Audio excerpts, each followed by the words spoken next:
Hi, welcome muli sa Law and Crime Daily. Dito sinisimplihan natin ang usaping batas at kriminolohiya. Tara, simulan natin. Pwede bang iurong ng biktima ang kaso ng murder or homicide? Ang sagot, hindi pwede. Bakit? Dahil ang kasong murder or homicide ay isang public crime.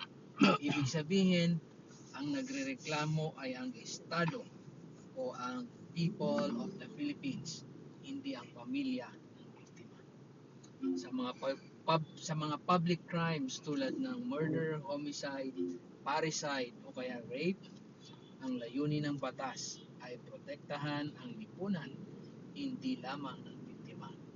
Kaya kahit magpatawad ang pamilya ng biktima o nagrereklamo o kaya makipag-areglo, tuloy pa rin ang kaso kapag naisampa na sa korte. Tanging ang piskalya lang ang mag-uurong ng demanda.